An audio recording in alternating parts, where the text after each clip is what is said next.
보시면 사람 이름이 많이 나오는데 조금 어려우실 거예요. 그래도 천천히 또박또박 같이 읽었으면 좋겠습니다. 20절부터 제가 읽고요. 자, 읽겠습니다.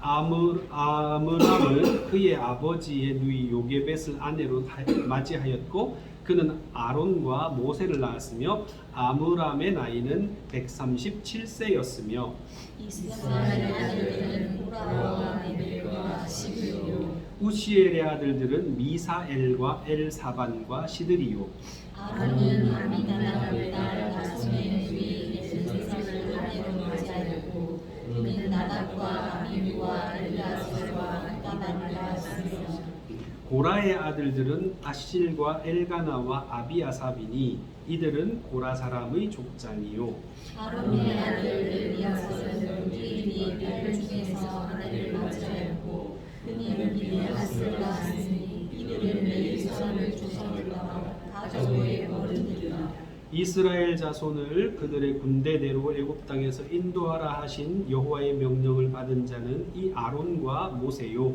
애굽과 바로에게 이스라엘 자손을 애굽에서 내보낸 많은 사람도 이 모세와 아론이었더라. 아멘.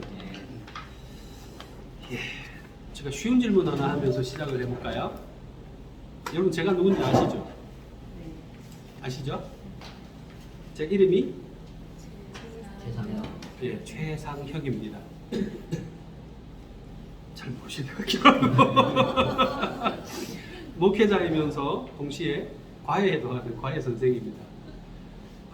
우리 보통 내가 누구인지 이렇게 질문을 받으면 보통 우리는 이름 얘기하고 직업 얘기하는 게 보통 자기소개잖아요. 그래서 그걸 아예 새겨가지고 명함 만들어가지고 만나는 사람마다 주는 사람도 있잖아요. 그죠? 거기 보면 전화번호하고 뭐 팩스번호하고 이메일 주소하고 그다음 뭡니까? 사람 이름, 직위, 다니는 회사 이게 다잖아요. 그죠? 그러니까 이제 그게 자기를 보통 소개하는 우리의 보통적인 방식입니다. 그리고 또 우리가 누구인지 내가 누구인지를 알려면 조금 더 이제 좀 고전적인 방식을 쓰면 족보를 찾아보면 됩니다. 족보 알면 이제 제가 누군지 뭐 조상이 누구고 뭐 쭉 이렇게 나오잖아요. 제가 최가잖아요. 어디 최가인지 아십니까? 네, 경주 최가입니다. 경주 최가. 최가들은 거의 경주 최가죠. 최씨 하면 뭐 떠오릅니까? 예? 고집, 그죠? 고집 대단하잖아요. 또 고집으로 유명한 성씨가 하나 있습니다, 우리나라에. 강씨. 예? 강씨. 강가들. 저희 어머님이 강가입니다. 저희 아버지가 최가고요. 그래서 저희 아버지, 저희 엄마 합쳐놓으면 최강팀입니다. 고집 장난 아닙니다. 우리 엄마는 조용히 강하시고, 우리 아버지는 다혈질이라서 겉으로 강하시고. 여러분, 그래서 저도 장난 아닙니다. 저도 장난 아닙니다. 요즘 고집 센 사람 누가 좋아합니까? 그죠? 별로 안 좋아하잖아요, 사람들. 저 고집지는 저거. 그죠? 되게 싫어합니다. 그죠? 그래서 저는 최씨 그 별로 안 좋아해요. 제가 아니었으면 좋겠다 싶은 생각이 가끔씩 들어요. 그래도 혹시나 저희 족보에 훌륭한 조상님이 하나 계시나 싶어가 뒤져봤더니 있을까요? 없을까요? 없어요. 없어요. 다 뒤져봤는데요. 조선시대 그 흔한 그 뭡니까? 저 당상관벼슬한 사람도 별로 없어요. 경주 최고자집. 예, 그쵸. 그러니까 딱 하나. 야, 이거 최부잣집이 좀 유명해요. 그 유명한 최영 장군도요. 우리 조상이 아니에요. 우리 집안하고 좀 떨어진 집안. 물론 뿌리는 똑같은데 떨어진 집안. 그리고 아까 말씀하신 경주 최부잣집 유명하잖아요. 머나먼 친척이지 우리하고는 아무 상관이 없어요. 결정적으로 제가 우리 아재들이 명절에 못 지키갖고요 말씀하시는 걸 들었어요. 뭐라고 말씀하셨냐 하니까 우리 조상을 한 4대 5대 고조부 정도 올라가고 나면 그 위에 정확하게 이어지는 데가 없대요. 그래서 아마 족보를 5대째에서 사지 않았나 이런 생각들을 우리 아재들이 하시더라니까. 제가 얘기한 게 아니고 족보도 돈 주고 살 가능성이 많습니다. 저는 원래 최가가 아니죠. 따지고 보면. 그래서 제가 처음 예수 믿은 우리 할머니들을 시조로 해갖고 예수체가 하나 만들면 어떨까 그런 생각도 해봤습니다. 왜냐하면 예수님 만난 이후로 우리 집안이 좀 많이 변했거든요. 많이 변했어요. 그리고 지금도 예수 믿는 사람 안 믿는 사람 좀 많이 달라요. 그러니까 뭐 잘 살고 못 살고 이런 차원이 아니고 건강하고 안 건강 이런 차원이 아니고 사람들이 달라요. 인격이 좀 달라요. 오늘 본문에도 갑자기 족보가 등장하죠. 그 앞부분을 보시고 그 뒷부분을 보시면요, 쭉 모세 이야기 막 나오고, 왜 지난 시간에 했던 거 기억나시죠? 막 하다가 갑자기 족보가 나와요. 갑자기 족보가 나오고 또 그 뒤에 28절부터는 또 다시 원래의 이야기로 다시 돌아가거든요. 보시면 거기에 갑자기 족보가 딱 등장하는데 왜 갑자기 족보가 등장하는지 혹시 아십니까? 왜 성경 말씀에는 꼭 족보가 들어가죠? 읽기 귀찮거려, 그죠? 에? 누가 누구를 낳고 누가 누구를 낳고 뭐 계속 그 얘기만 해요, 그죠? 누구 아들이 누구고 누구 아들이 누구고 뭐 계속 그 얘기만 해요. 왜 이런 족보들이 성경에 자꾸 등장할까?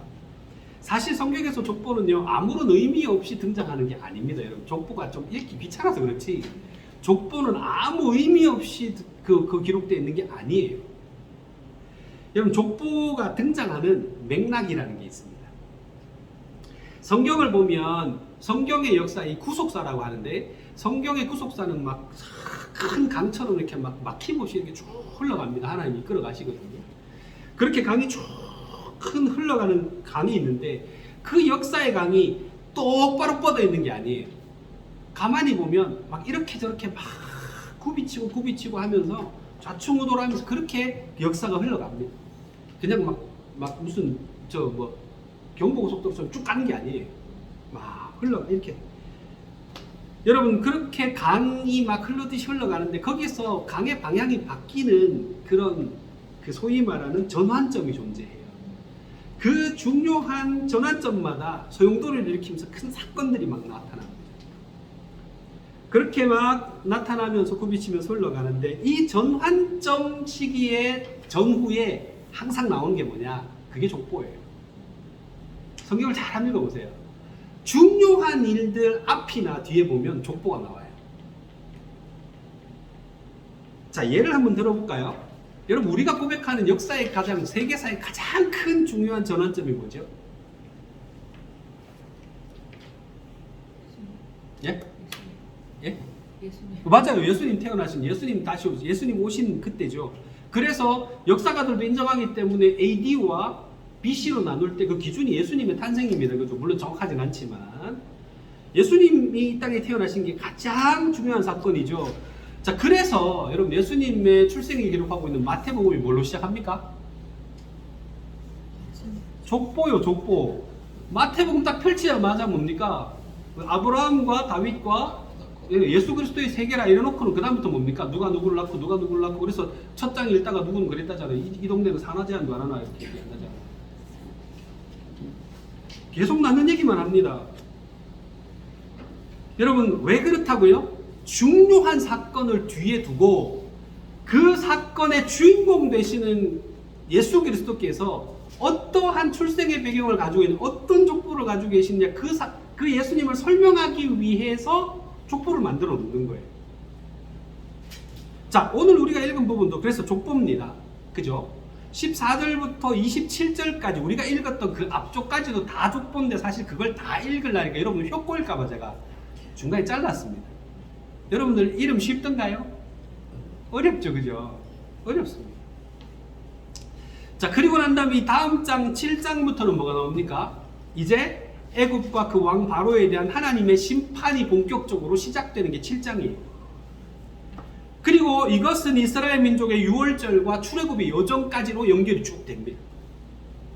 그러니까 왜 족보로 시작해요? 이 전환점을 이끄는 이 사람, 모세와 아론이 어떤 사람인지를, 그 배경을 보여주기 위함인 겁니다. 다시 말해서 우리가 읽은 족보는 모세와 아론이 누군지를 보여주는 거예요.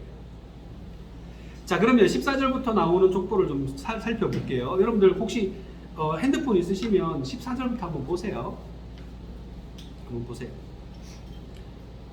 자, 14절부터 보시면 족보가 나오는데 거기에 보면 제일 앞부분에 누가 나오죠? 르우벤 그리고 시므온의 후손에 대해서 쭉 나옵니다. 그러니까 이 사람들 누구예요?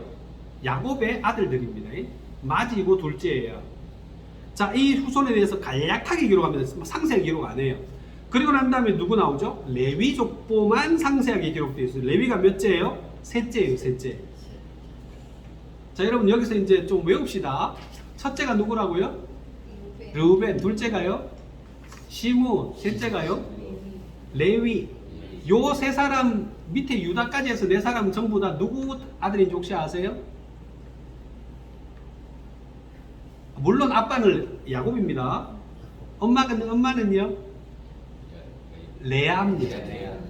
하나님이 예쁜 야곱이 그토록 편애했던 라헬에게는 아들을 안 주셨다가 마지막에 11째, 12째만 주시죠. 그게 요셉과 베냐민입니다. 그리고 제일 앞에 있는 첫 네 아들은 전부 레아가 나와요. 그래서 요 아들들은 전부 레아의 아들들입니다. 자, 그건 상식이니까 넘어가고. 그리고 난 다음에 레위족보만 상세하게 기록하고 그 다음에 넷째인 유다는 나옵니까? 안 나옵니까? 안 나와요. 아예 기록조차 안 돼 있어요. 여러분 족보를 기록하려면 다 기록해야 되는데 여기까지만 딱 하고 안 나와요. 넷째 유다는 사실 되게 이스라엘 역사상 가장 중요한 사람 중에 하나거든요. 왜? 그의 아들에서 누가 나옵니까? 그의 자손에서 다윗 왕이 나오고 예수님이 나와요. 그러니까 제일 중요한 족보가 사실은 유다의 족보죠. 그런데 유다까지 기록을 안 해요. 여러분 이 족보를 기록한 목적이 그러니까 쉽게 말하면 뒤에 있는 다윗 왕이니 예수님이 이쪽까지 갈 필요가 없는 거예요. 이 족보의 목적은 뭐예요? 누구를 알려주기 위해서? 모세와 아론의 조상들을 알려주기 위한 거예요. 그냥. 그래서 그 뒤에는 없는 겁니다. 자, 이 족보에 따르면 모세와 아론이 누굽니까? 레위 지파 사람이죠. 이 족보가 말하려고 하는 것을 자세히 살펴보면요, 끝이 보면 그게 다예요. 야들은 레위 지파 사람들이야. 그 끝이에요. 눈에 띄는 뭐 특별한 거 있으세요? 한번 읽어보세요. 특별한 거 있어요? 없죠? 그죠? 그래서 우리가 이 본문을 읽으면 재밌기보다는 지루합니다. 중간에 이게 왜 꼈는지 지루할 정도예요. 그리고 여러분 읽으면 계속 모르는 사람 이야기만 계속 모르는 사람 이름만 계속 나오고 그 이름도 쉽지가 않아요. 읽기 자체가. 그래서 한참 읽다 보면 짱나. 그래서 이런 것만 나오면 어떻게 합니까? 성경을 잘 읽다가도 덮어보고 다시 창세기부터 시작하죠. 그죠? 자, 근데 오히려 이 족보를 통해서 우리가 알 수 있는 한 가지 거꾸로 생각해 보면요, 모세와 아론이 대단한 집안이나 대단한 조상이 없다. 나처럼 저희 집안하고 비슷해요. 저 되게 동질감 느꼈어요, 모세랑 아론을. 자, 근데 어찌됐건 그렇다는 얘기는 뭐냐면 반대로 생각해 보면 이들을 부르신 하나님은 참 위대하신 분이구나 하는 걸 깨달을 수 있어요. 거꾸로 생각해 보면 이스라엘 온 집이 요셉을 통해서 애굽으로 이주한 뒤에 몇 년의 시간이 흘렀다고요? 400년 정도의 시간이 흐릅니다. 한 세대를 30년으로 잡으면 몇 세대? 13세대 정도 돼요. 그죠? 그리고 70명이었던 이스라엘 가족이 지금 몇 명 정도 됐어요? 나중에 출애굽할 때 보면 장정만 60만이 넘습니다. 그러니까 다 합치면 할아버지, 할머니, 여자들, 아기들 다 합치면 200만이 넘을 거라고 추산을 해요. 큰 민족이 됐습니다. 그런데 오늘 족보를 자세히 보시면요, 모세와 아론까지 내려가는데 몇 대만 기록하고 있냐면 딱 4대만 기록하고 있어요. 딱 4대만. 분명히 더 많은 조상들이 레위부터 아론과 모세 사이에 있어야 되는데 그 사람들 기록을 안 해놨어요. 왜 그럴까요? 한 가지 이유는 자세히 보시면요, 그 4대에 이르는 사람들이 전부 다 장수했습니다. 장난 아니에요. 전부 다 130살, 140살, 막 170 이렇게 살아요. 다 장수했어요. 근데 그보다 사실은 더 중요한 게 있습니다. 뭔지 하면 바로 하나님이 그렇게 약속하셨기 때문이에요. 그게 어디 나오냐면 창세기 15장 13절부터 16절까지 말씀을 보면 하나님께서 아브라함에게 하신 약속이 있습니다. 이렇게 되어 있습니다. 여호와께서 아브라함에게 이르시되 너는 반드시 알라 내 자손이 이방에서 객이 되어 그들을 섬기겠고 그들은 400년 동안 내 자손을 괴롭히리니 그들이 섬기는 나라를 내가 징벌할지며 그 후에 네 자손이 큰 재물을 이끌고 나오리라. 너는 장수하다가 평안히 조상에게로 돌아가 장사될 것이요 내 자손은 몇 대 만이냐면 4대 만에 이 땅으로 돌아오리니 이는 아모리 족속의 죄악이 아직 가득 차지 아니함이니라 하시더니 그렇게 되어 있어요. 시간적으로는 400년을 약속하셨고요. 대수로 따지면 4대를 약속하셨어요. 그러니까 딱 뭐예요? 4대째 되는 때에 출애굽을 해야 되는 거죠. 그러니까 그 하나님의 약속의 근거에서 딱 4대만 기록되어 있는 거예요. 이해가 되시나요? 그리고 그렇게 하나님이 역사하신 거예요. 띄엄띄엄 이렇게 이 집안은 띄엄띄엄 이렇게 낳도록. 원래는 13, 4대 가야 되는 거예요. 자, 여러분, 이 말씀은 하나님께서 아브라함에게 나타나셔서 400년 전에 하셨던 약속이에요. 하나님께서는 이방의 객이 되어서 그들을 섬기겠고 400년 동안 이스라엘 사람들이 괴롭힘을 당하고 4대 만에 약속의 땅으로 돌아올 것이라 약속하셨고 실제로 그 스케줄표대로 그대로 이루어졌습니다. 그죠? 이렇게 우리 하나님은요 신실하신 분이라는 게 밝혀져요. 하나님의 말씀은 그렇게 약속하신 대로 잘 이루어진다는 거예요. 자, 여러분들 좀 전에 성경 말씀 읽으면서 두 가지 생각을 저는 했습니다. 첫 번째, 이름이 참 읽기 어렵다. 두 번째, 아는 이름이 거의 없다. 그죠? 여러분, 거기에 아는 이름 르우벤, 시므온은 들어보셨을 거고 레위, 모세, 아론 뭐 그 정도 들어보셨을 거고 아론의 아들 중에 비느하스 혹시 들어보셨나요? 네, 그 정도 들어보셨을 거예요. 그 이외에 여러분들 모세의 아빠 이름 아셨어요? 모르셨죠? 모세 아빠도 기억 못하고 있잖아요, 우리. 그죠? 조상들 중에 보면요, 뭐 전부 볼 일 없는 사람들이에요. 그냥 뭐 137세, 133세, 137세 뭐 이 정도 살았다. 되게 장수했네. 이 정도 이외에는 별로 뭐 없어요. 그죠? 대단한 인물들이 하나도 등장하지 않습니다. 저희 조상이나 뭐 그 집 조상이나 비스무리해요. 여러분, 모세라는 사람은 보십시오. 대단한 조상을 가진 사람이 아니에요. 그가 누굽니까? 그냥 레위를 조상으로 가진 그 후손이에요. 그 자신조차도 대단한 사람이 아니었습니다. 그죠? 실패자였고 살인자였고 양치기였고 노인이었습니다. 그냥. 여러분, 그리고 자기 고백을 하죠. 30절에 보면 나는 입이 둔합니다 라고 스스로 고백을 해요. 그러니까 이 사람은 말도 잘 못하는 사람이다 우리는 얘기할 수 있겠죠. 그죠? 하나님께서 바로에게 가서 내 말을 전하라고 하실 때에 모세는 나는 입이 둔한 자이기 때문에 어떻게 바로가 내 말을 듣겠습니까? 하면서 하나님 명령을 거절하던 사람입니다. 모세의 이 말은 대단히 합리적인 말이고 딱 맞는 말이지요. 사실 모세가 가서 말 잘한다고 바로가 들을까요? 말주변이 화려해도 듣지 않을 판인데 뭐 말 좀 잘한다고 말도 제대로 못하는 이 모세가 가서 말한다고 듣겠냐고요. 자, 여러분 오늘 제가 재밌는 얘기 하나 해드릴게요. 이거 좀 어렵지 싶은데. 자, 여러분들 혹시 미켈란젤로의 다비드상이라는 거 혹시 아세요? 네? 들어보셨어요? 한 6m쯤 되는 엄청나게 거대한 석상입니다. 그거를 미켈란젤로가 돌도 구하기 어려운 시절에 그 돌을 구해가지고 만들었는데요. 그게 다비드상인데 이름이 그 다비드상이 성경에 나오는 사람이에요. 혹시 아세요? 모르세요?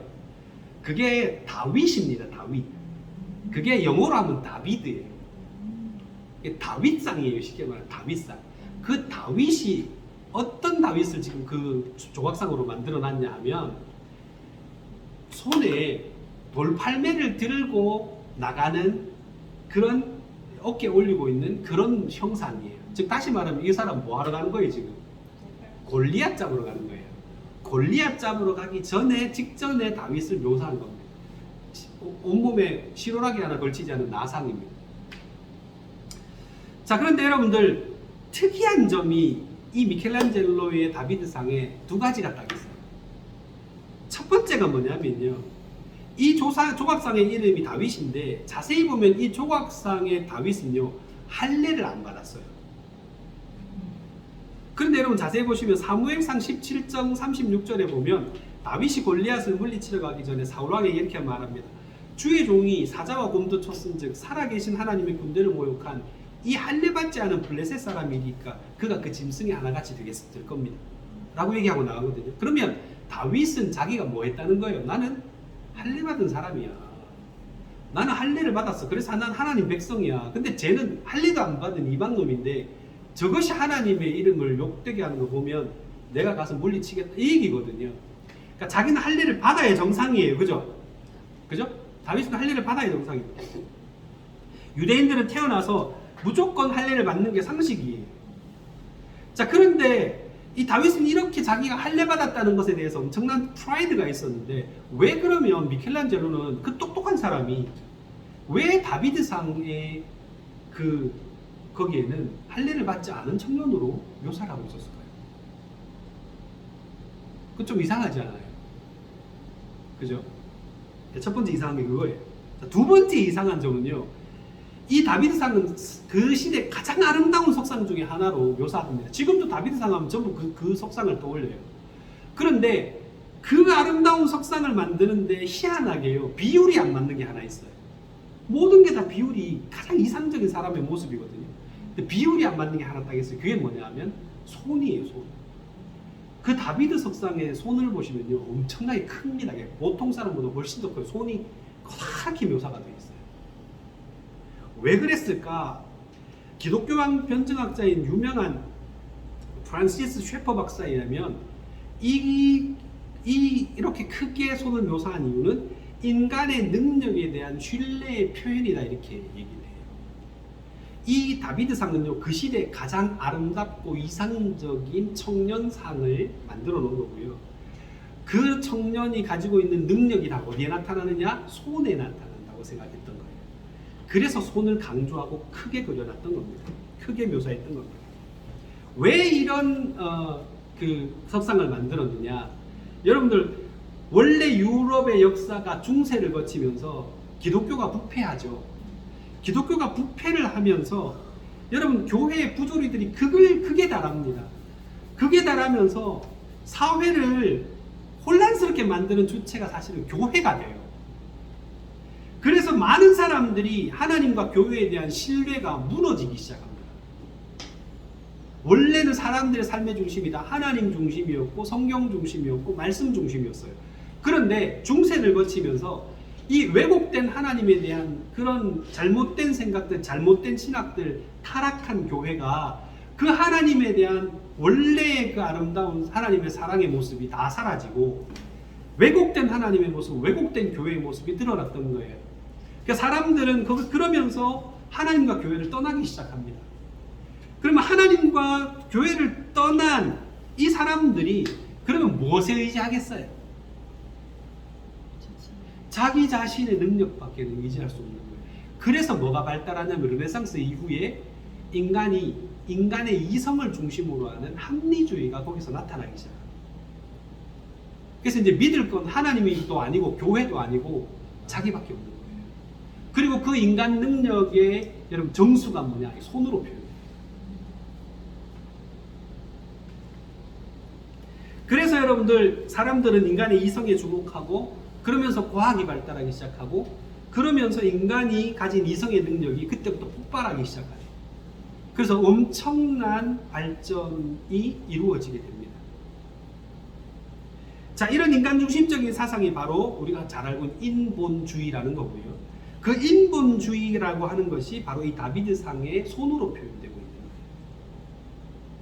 그래서 미켈란젤로는요, 다비드를 조각할 때 하나님과 상관없는 할례받지 않은 사람, 그리고 그 다비드상의 손이 큰 손으로 묘사됐던 것은 인간의 능력을 상징하는 거예요. 자, 좀 어려웠습니까? 자, 어찌됐건 그 미켈란젤로 이후로 오늘날까지 수많은 사람들이 똑같은 사고방식을 가지고 살아가요. 인생은 누가 만들어가는 거다? 내가 만들어가는 거다. 그래서 요즘 그 어느 조각을 보면요, 조각 석상이 자기 손으로 자기를 이렇게 하는 석상이 있어요. 한번 찾아보세요. 있어요. 자기 석상을 자기가 이렇게 하는 걸 묘사해요. 이게 뭐예요? 내 인생은 내가 만든 거예요. 심지어 여러분들 예수 믿는 사람들조차도 어떤 생각을 가지고 있냐? 우리 한국 사람들 되게 많이 가지고 있는 생각 중에 하나가 그런 거잖아요. 하늘은 돕는 자를 돕는다. 스스로 돕는 자를 돕는다. 이 말은 뭐예요? 네가 열심히 살면 하늘도 도와줄 거야. 이 얘기거든요. 즉 다시 말하면 이 비슷한 사고방식 가치관이 교회도 들어와 있어요. 그래서 내가 열심히 살아야 하나님 복 주지.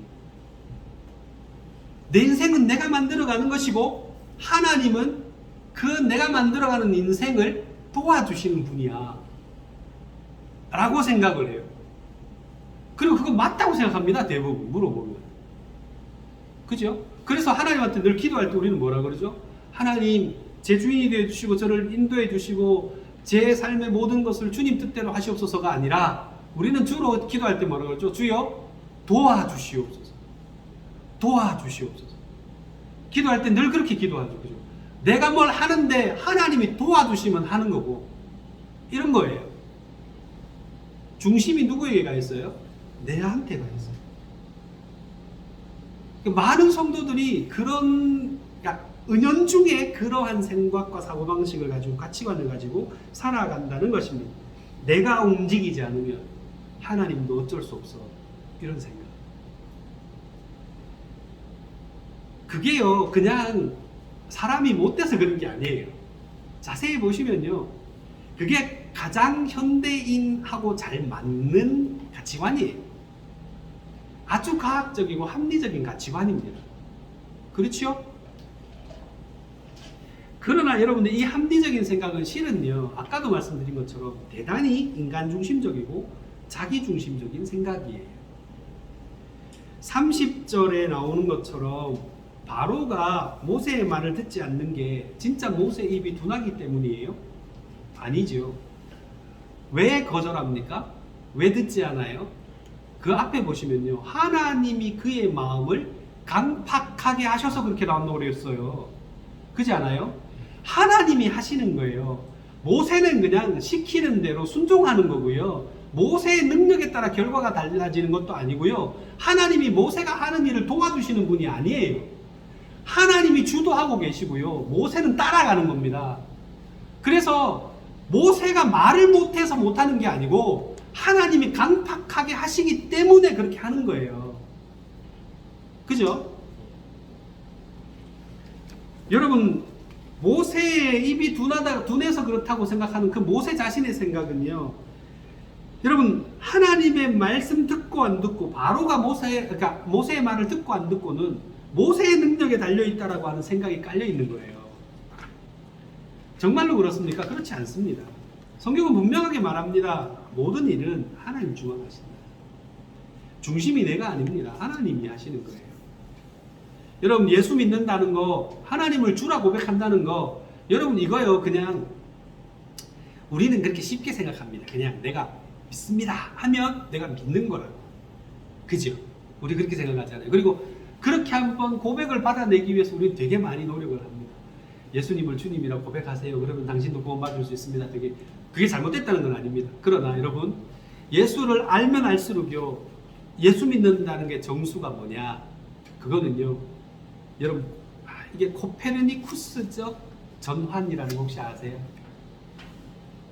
우주의 중심이 지구라고 생각했다가 우주의 중심이 태양이라는 걸 아는 것처럼 그래서 시각이 완전히 중심이 바뀌는 것처럼 예수 믿는다고 하는 것은요 내 삶의 중심이 나였다가 내 삶의 중심이 하나님이심을 인정하고 하나님이 내 삶의 중심이 되는 게 예수 믿는 거의 정수예요.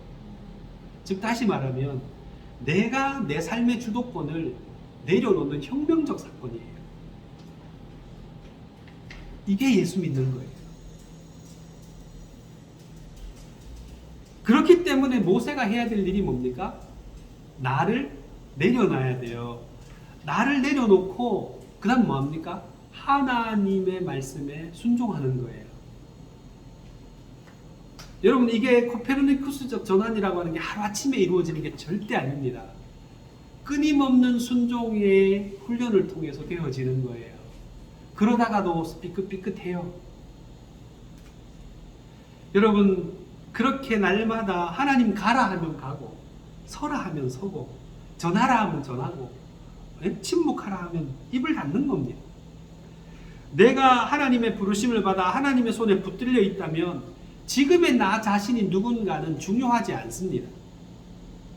내 조상이 어떤 사람인지, 내가 지금 어떤 사회적 지위를 가졌는지, 내 능력이 많은지 적은지 이런 게 중요하지 않습니다. 중요한 것은 뭡니까? 지금 이 순간 하나님의 말씀의 뜻에 순종하는 거예요.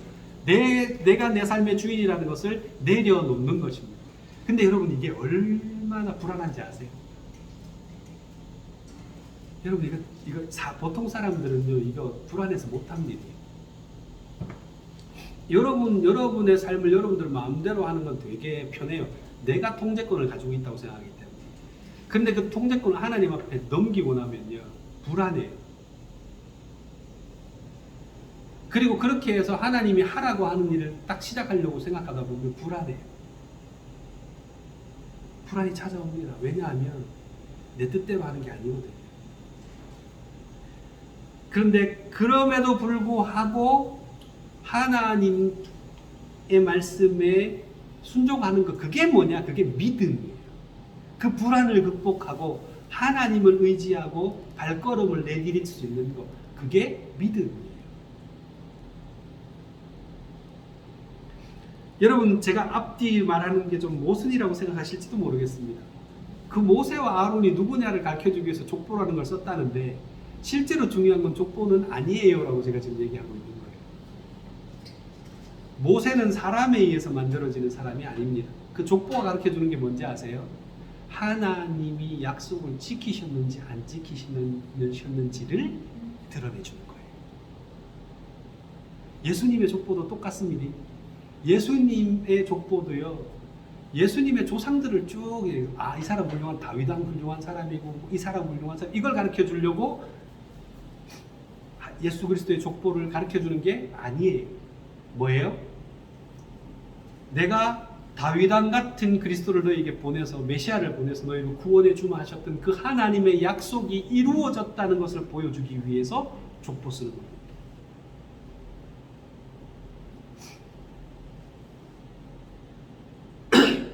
이후에 모세가 자기를 버립니다. 어떻게 갑니까 하나님? 야 가서 전해. 마지못해 갔겠죠? 전 그렇게 생각합니다. 모세가 룰루랄라 하면서 가진 않았을 거예요. 능력 없다는 거 뻔히 알고 계란으로 바위치기보다 더 무모한 짓이라는 거 자기 알지만 억지로 갔겠죠. 가서 하나님의 말씀을 전하기 시작합니다. 그랬더니 어떤 일이 벌어져요? 그가 말하는 대로 하나도 땅에 떨어지지 않고 다 이루어집니다. 나일 강물은 피가 될 것이라고 했더니 피가 됐고, 애굽 천지에 개구리가 가득할 것이라 그랬더니 개구리가 막 올라오고, 모든 티끌이 이가 될 것이라고 땅을 쳤더니 땅의 모든 티끌이 다 이가 되었습니다. 그가 말하는 것마다 그대로 다 이루어졌고, 그는 사람들 눈에 보기에는 기적의 사람, 애굽 사람들에게는 신과 같은 사람으로 되어지게 되는 겁니다. 그뿐입니까? 그는 이스라엘 모든 백성들을 이끌어가는 지도자가 되었습니다. 우리가 아는 한 그 위대한 모세가 되는 것은 다 하나님께서 하신 일입니다. 아무것도 아니었던 모세가 이스라엘의 가장 위대한 지도자가 되는 것입니다. 그것은 모세의 능력이 아니라 하나님이 하신 일입니다. 우리가 누구인가 하는 것은 하나님 손에 달려 있습니다. 내가 가진 재산, 능력, 그것이 내가 누구인지를 말해주는 게 아닙니다. 요즘 현대인들도 다 그러잖아요. 며칠 전에 유튜브를 봤는데 외국인들이 저 강남에 가서 우와 한국 사람들은 다 부자인가 봐 이렇게 얘기하니까 옆에 있는 한국 사람이 그럽니다. 아마 돈 없어도 저거 산 사람 많을 거야 이렇게 얘기합니다. 왜 젊은 사람들이 돈도 없으면서 그렇게 비싼 6억 7억 대의 스포츠카를 몰고 다니죠? 그게 자신을 나타내고 그게 자신의 능력을 드러낸다고 생각하기 때문이에요. 그런데 여러분 그것이 내가 아니라는 거예요. 내가 누구인가는 족보에 의해서 결정되는 것도 아니고 내가 누구인가 하는 것은 내가 만들어가는 것도 아닙니다. 나는 하나님의 것입니다. 우리 이거 늘 고백하며 살아요. 나는 누구 거라고요? 하나님. 우리 집사람이랑 연애할 때 그러죠. 저 그랬습니다. 난 자기 거야. 징글징글하죠, 그죠? 지금 들으니까. 근데 그때는 그게 얼마나 막 달콤하고 막 그죠? 두근두근하고. 근데 여러분들 그 이전에 이미 우리는 누구 거라고요? 하나님 거예요. 하나님, 저는 당신 겁니다. 하나님께서 우리를 만들어 가실 거예요. 그러면 우리는 어떻게 해야 될까요? 그러면 우리는 나는 내 삶의 중심이 내가 되는 걸 포기해야 돼요. 이거 어렵습니다. 아니 내가 멀쩡히 눈 뜨고 살아있고 내가 내 몸 가지고 내 맘대로 하는데 왜 가십니까? 이렇게 얘기를 해요. 근데요, 그게 예수 믿는 삶이에요. 내가 내 삶의 중심이 되면 안 돼요. 그래서 끊임없이 우리는 그래서 뭐라 그럽니까? 바울도 똑같은 비슷한 맥락의 얘기를 계속합니다. 나는 날마다 죽노라. 내 안에 사는 것은 더 이상 내가 아니라 예수 그리스도께서 삽니다. 나는 십자가에 예수 그리스도와 함께 못 박혀 죽었고 이제 내 안에 사는 것은 예수 그리스도다, 이렇게 얘기합니다. 그 맥락이 전부 이거하고 똑같은 거예요. 그리고 두 번째로, 지금 내가 누구인가에 얽매이지 말고 하나님 말씀에 순종해야 합니다. 내 형편, 내가 가지고 있는 능력, 내가 가진 자꾸 이런 거 가지고 하나님의 일을 하려고 하면 안 돼요. 그거는 하나님 손에 달려 있는 거예요. 그냥 그런 거에 얽매이지 말고 하나님 하라 하시면 하는 거죠. 여러분 생각해 보십시오. 베드로가, 그 촌놈이, 갈릴리에서 어부 물질하던 사람이, 그죠? 수천 명 앞에서 하나님 성령이 감동해서 설교하라 하시거든요. 여러분 베드로의 스스로의 모습을 보면 그 설교하겠습니까? 여러분 보고 갑자기 앞에서 저 내일 못 오니까 집사님 설교 좀 하소 하고 내가 맡겨주면 하시겠어요? 그죠? 못하죠. 근데 베드로가 왜 합니까? 하나님이 하라니까 하시는 거예요. 그냥 내가 어부든 뭐든 상관없어요. 내가 무식하든 뭐든 상관없어요. 하라면 하는 거죠. 그랬더니 어떤 결과가 벌어집니까? 하루 만에 3,000명이 회개하고 주님 앞으로 돌아오는 역사가 나타납니다. 여러분 보시기에는 아마 제가 베드로보다 설교를 잘할 거라고 생각하실 거예요. 근데 저는 벌써 몇 주째, 몇 달째 여기서 설교하고 있는데 2,000명은 그냥, 그죠? 하나님 하시는 거예요. 제가 하는 게 아니잖아요. 그죠? 여러분 하나님께 잘 순종하려면 어떻게 하면 될까요? 뜻을 알아야 되겠죠. 뜻을 알아야 순종을 하든 말든 할 거 아니에요. 그죠? 하나님 뜻을 알려면 어떻게 해야 돼요? 말씀 잘 읽어야죠. 말씀 잘 들어야죠. 그죠? 그냥 답이 그거잖아요. 그래서 하나님 말씀을 늘 묵상하시는 습관을 가지셨으면 좋겠어요. 지난주에 그래도 집사님께서 저한테 이거 맞아요 하고 이제 묵상했던 내용을 저한테 질문하신 적이 있잖아요. 그죠? 물론 영주 때문에 했겠지만, 그죠? 본인이 뭘 부르셨는지 기억이 안 나셨어요. 자, 근데 여러분들 영주만 묵상한다고 해서 되는 건 아니고요. 우리 모두가 다 좀 매일매일마다 조금씩 묵상하시면 참 좋습니다. 힘드시면 그냥 그 인터넷 들어가 보시면 뭐 생명의 삶 같은 그런 묵상집들이 되게 많이 있어요. 그냥 사셔서 읽으시기만 해도 돼요. 그리고요, 그 속에서 하나님 나한테 말씀하시는 게 뭘까를 잠시 고민하시고 거기에서 떠오르는 생각들을, 성령이 주시는 마음들을 좀 기록을 좀 한번 해보세요. 그러면 여러분 신앙에 참 많이 도움될 겁니다. 그게 정말로 또 하나님 말씀에 순종하는 훈련으로 잘 되려면 그 날의 마지막에는 반드시 다시 펼치셔서 오늘 내가 그 순종하려고 했던 것들에 대해서 어떤 결과가 있었는지, 제가 옛날에 중고등학교 다닐 때 그런 거 했었어요. 실제로 저도 했었어요. 일기를 늘 썼는데 그 일기 마지막 부분에는 항상 하나님 저 이렇게 살게요. 예를 들어서 오늘은 제가 남들을 칭찬하는 말을 5번 할게요 라고 해놓고 그날 저녁에 다시 일기장을 펼쳐서 뭘 쓰냐 하면 2번밖에 못했다. 내일 남은 3개 채워야지. 이렇게 썼었거든요. 그런 것들을 자꾸 하시다 보면 되게 신앙에 도움이 되실 거예요. 자, 그리고 노트를 굳이 뭐 그런 책을 안 사시고 싶다면 성경에다가 자꾸 메모하는 습관을 들이세요. 성경에다 좀 많이 쓰세요. 포스트잇 같은 거 잔뜩 좀 사셔가지고 여기 붙이시면서 막 쓰세요. 저는 성경이 깨끗하신 분들은 이해를 할 수 없어요. 성경은 가급적 지저분하게 쓰세요. 예? 물론 있긴 있는데 저 어릴 때는 성경이 워낙 귀한 책이어서 베고 자면 큰일 납니다. 저 성경 넘어다니다가 우리 아버지한테 뒤지도 맞은 적이 몇 번 있어요. 성경을 넘어다니면 안 돼요. 어른을 넘어다니는 것보다 더 심하게 야단치세요. 거룩한 책이라서. 근데 그런 거는 중요하지 않습니다. 그래서 성경을 뭐 이렇게 하지 않도록 주의해라고 많이 얘기하셨는데 지금은 아니죠. 가급적 많이 황칠하시고 쓰시고 설교 말씀 들으시면 거기에다가 표시도 하시고 이해 안 됐던 부분이 있으면 이해 안 됐다가 이해됐던 부분이 있으면 기록도 하시고 하셔서 성경을 최대한 지저분하게 쓰세요. 그리고 제가 추천하는 건 뭐냐면 최소한 3년에서 4년 쓰시면요 그 성경책은 그대로 갖다가 꽂아놓고 새 거 하나 사세요. 그리고 또 황칠하세요. 여러분 그게 쌓이고 쌓이면 어떻게 돼요? 여러분의 신앙의 기록이 돼요. 다. 그리고 그걸요 나중에 딸내미 시집갈 때 선물로 주세요. 야, 이건 내가 옛날에 읽던 성경이야. 그거 정말 큰 도움 됩니다.